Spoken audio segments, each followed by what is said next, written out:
Imagine waking up to find your backyard transformed into a chaotic festival ground, strangers trampling your grass, music blaring, and a self-proclaimed queen barking orders. That's exactly what happened to me. My name is Lila Carter, and I'd spent years saving for my small patch of land in the quiet town of Willow Creek. It was my sanctuary, a place where I could breathe, away from the noise of the world. But on that sweltering July morning, my peace was shattered. I stepped outside to find tents, food stalls, and a stage on my property, all orchestrated by none other than Karen Hensley, the HOA president with a reputation for ruling our neighborhood like her personal fiefdom. Karen, a woman whose sharp tongue and imposing figure, round and unyielding as a boulder, made her a force few dared to challenge. She stood at the center of the chaos, her voice cutting through the crowd like a whip, directing volunteers with a clipboard clutched in her manicured hands. I froze, my coffee mug trembling in my grip. How had my land become her playground? The air was thick with the smell of fried dough and sunscreen. Children ran screaming, their sticky fingers leaving trails on my fence. A band tuned their instruments on a makeshift stage, the bass vibrating through my chest. I stormed toward Karen, my bare feet sinking into the grass I'd mowed just yesterday. She saw me coming, her eyes narrowing, her lips curling into a smirk that said she'd already won. "Lila, darling," she cooed, her voice dripping with false sweetness. "Don't make a scene. This is for the community." I demanded to know why my land was being used without my consent.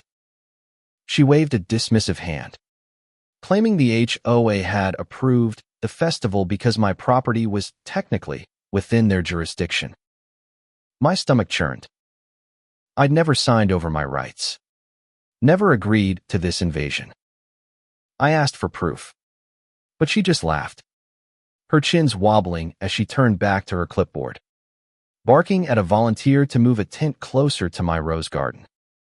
Fury surged through me, but I wasn't about to let Karen steamroll me. I marched back to my house, my mind racing.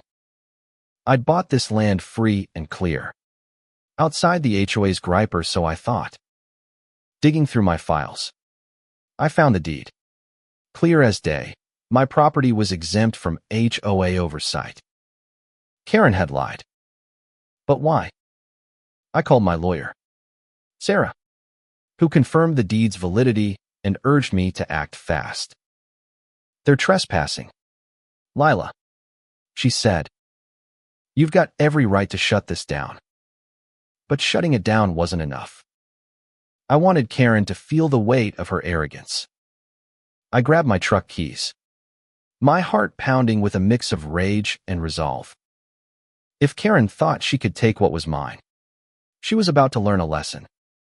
As I climbed into my truck, a memory hit me, a conversation with my neighbor, Tom, a quiet man who'd warned me about Karen's schemes. Last year, she'd bullied him into paying for community repairs on a road he didn't even use. He'd mentioned whispers of Karen skimming HOA funds, but no one dared confront her. Could this festival be another one of her scams? The thought fueled my anger as I revved the engine.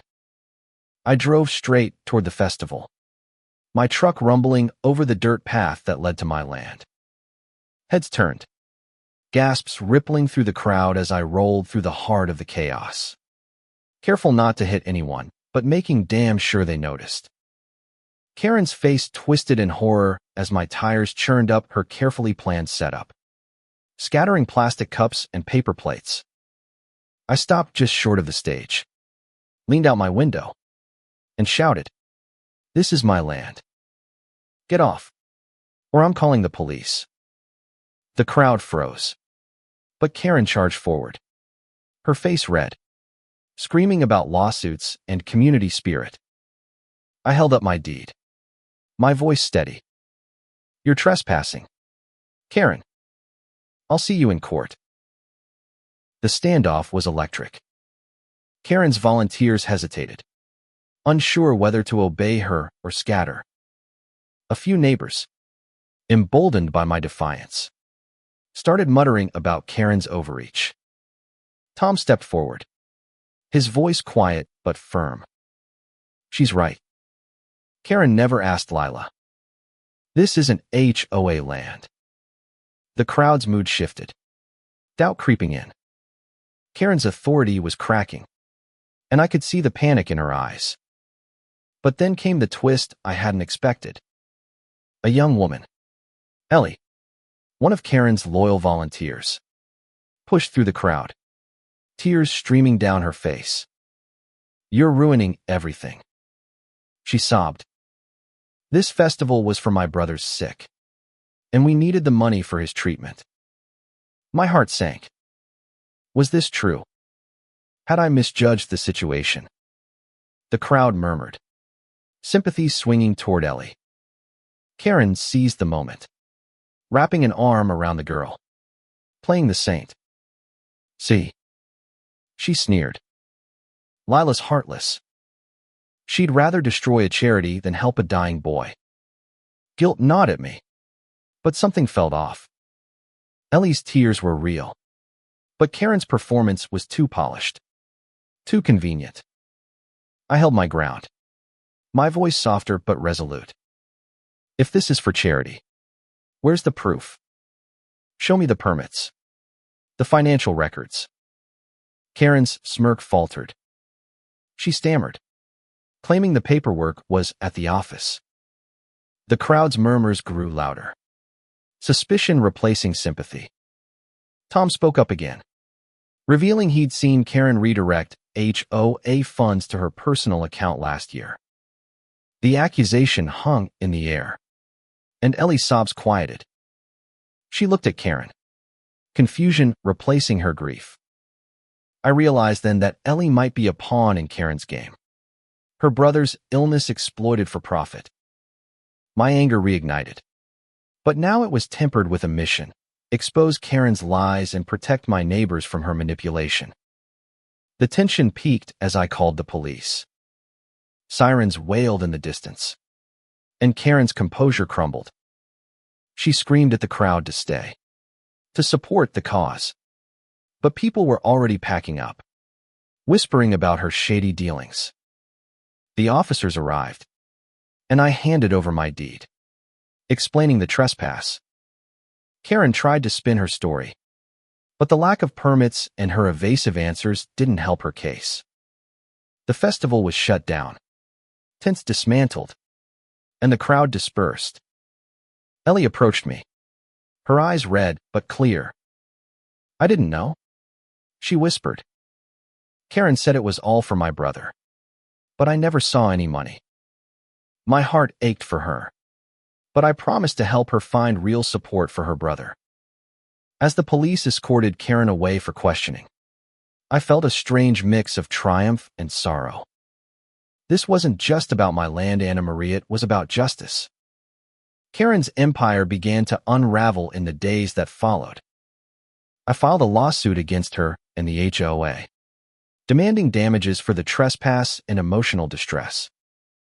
Sarah, my lawyer, dug into Karen's financial records, uncovering a trail of misappropriated funds. The festival wasn't for Ellie's brother, it was a front for Karen to pocket donations while hiding behind a sob story. Ellie, devastated by the betrayal, agreed to testify against Karen, her courage inspiring others to come forward. Neighbors shared stories of Karen's bullying, extorting fees, threatening fines, even sabotaging property sales for those who defied her. The HOA, once her throne, became her prison as the truth spread like wildfire. Karen's downfall was swift and public. At the courthouse, she stood alone, her once commanding presence reduced to a trembling figure in an ill-fitting blazer. The judge ruled in my favor, ordering Karen to pay restitution and banning her from HOA leadership. The crowd outside cheered, a collective release of years of pent-up frustration. But victory wasn't enough. I wanted to heal the wounds Karen had left behind. With Ellie's help, I organized a real fundraiser for her brother, this time transparent and community-driven. We held it in the town square, not on my land, with every cent accounted for. Neighbors donated generously, their trust restored by our honesty. Ellie's brother got the treatment he needed, and she hugged me, tears of gratitude replacing the ones of betrayal. My land, once a battleground, became a symbol of resilience. I planted new roses where the festival had trampled them, each bloom a reminder that no one could take my peace again. The community, once fractured by Karen's greed, grew stronger, united by a shared stand against tyranny. I learned that fighting for what's right isn't just about winning, it's about rebuilding, about turning pain into purpose. And as I stood on my porch, watching the sunset over my land, I knew I'd done more than protect my property. I'd reclaimed my voice. And so had Willow Creek,